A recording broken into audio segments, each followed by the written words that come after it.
এবারে দেখো 13 নম্বর অঙ্ক। আজকে 13 নম্বর অঙ্ক লাস্ট করাবো, এরপরে আর করাবো না।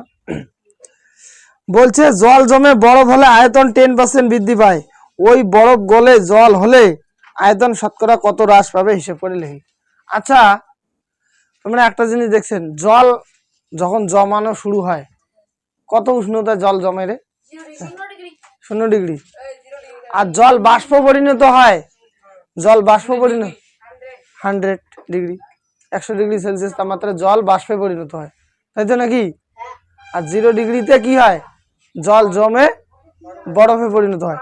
এবার জল যখন জমে বরফে পরিণত হয়, জলটা জমি যখন বরফে পরিণত হয়, তখন আয়তন মানে বুঝেন তো?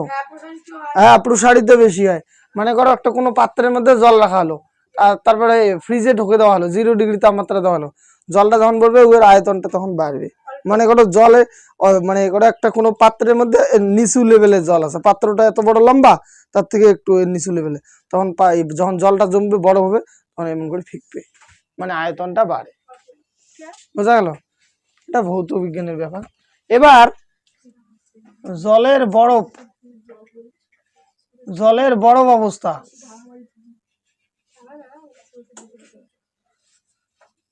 জলের কি অবস্থা? বরফ অবস্থা। আর কি লেখা যায়? এই বরফ গলে জল হলে, জলের বরফ অবস্থা। আর একদিকে আমরা জল লিখতে পারি, লিখবো না? লিখবো তো, জলের বরফ অবস্থা, আর একদিকে লিখবো কি? জল। জল থেকে যখন বরফ হয় ওই জন্য লিখলাম জলের বরফ অবস্থা। জল থেকে যখন বরফ হয় তখন তাহলে কত % বৃদ্ধি পায় আয়তন? এখানে আয়তন কথাটা লেখা লাগবে রে। জলের বরফ অবস্থা আয়তন কত আছে? 10% বৃদ্ধি।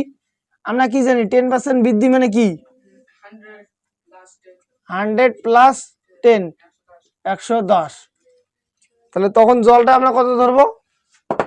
এবার তখন জলটা, জলের পরিমাণটা ধরবো আমরা, এখানে জলের পরিমাণ লেখো, জলের পরিমাণটা তখন কত ধরবো? 100। এবার জলের আগের অবস্থা, জলের আগের অবস্থা, বরফের অবস্থা কত ছিল? মনে করো 100 ধরো। এইখানে প্রশ্নবোধক ছিল। কি সম্পর্ক? জলের বরফ অবস্থা আয়তনের সঙ্গে জলের পরিমাণ কি সম্পর্ক? সরল সম্পর্ক। হ্যাঁ, এদিকেও কমবে, সরল সম্পর্ক না? এদিকে জলের আগের অবস্থা ছিল 100, মানে আগে ছিল 110, এখন হচ্ছে 100, কমছে, তাহলে এইদিকেও কমবে। তাহলে সরল সম্পর্ক লেখা লাগবে জলের বরফের অবস্থা আয়তন সঙ্গে জলের পরিমাণের আয়তনের সরল সম্পর্ক। আমি শর্টকাটে লিখলাম সরল সম্পর্ক। জলের বরফের আয়তনের অবস্থার সঙ্গে জলের পরিমাণের আয়তনের অবস্থা সরল সম্পর্ক। আমি ডাইরেক্ট লিখলাম সরল সম্পর্ক। সরল সম্পর্ক হলে কি হয়? কোনাকুনি গুণ, এই 100 এর সঙ্গে এই 100, আবার এই 110টা এইখানে। এবার এই 0 এই 0, 100 আর 10 গুণ করলে কত হারে? 1000, 1000 হবে না? বাই 11। এইবার আগে আমার ছিল কত? আগে কত ছিল?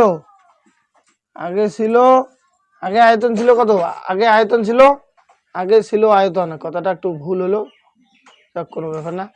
আগে আয়তন ছিল কথা, আচ্ছা লিখি, আগে আয়তন ছিল কত? 100 একক বা 100 ইউনিট। তো ওই জন্য 100 থেকে আমরা কি করব? এই 1000 বাই এই 11 বিয়োগ করব। বিয়োগ করলে কত হবে? 11 নিচে নামলো। এবার 11 যখন নিচে নামবে, এই 11 দিয়ে এই 100 কে গুণ, 11 কে 11, এই 2টে 0 এইখানে, আবার 11 11 মিলে গেল 1 2 3। এইবারে 1100 থেকে 1000 গেলে কত হয় রে? 100। 100 বাই 11, 11 দিয়ে 100 কে ভাগ করো, যা উত্তর আসবে তাই হবে উত্তর। 9 11 99, 100 থেকে 99 গেলে 1, এই 1টা উপরে, এই 11টা এখানে। দিস ইজ দ্য আনসার, এটা হলো উত্তর। তাহলে উত্তর কি লেখা লাগবে? উত্তর লেখা লাগবে যে এই বরফ গলে জল হলে আয়তন শতকরা কত হ্রাস পাবে? আয়তন শতকরা 9 সমস্ত 1/11% হ্রাস পাবে। বুঝা গেল? আজকের অঙ্ক এই পর্যন্ত শেষ। অবশ্যই সবাইকে একটা রিকোয়েস্ট, চ্যানেলটাকে like, comment, share and subscribe. Thank you.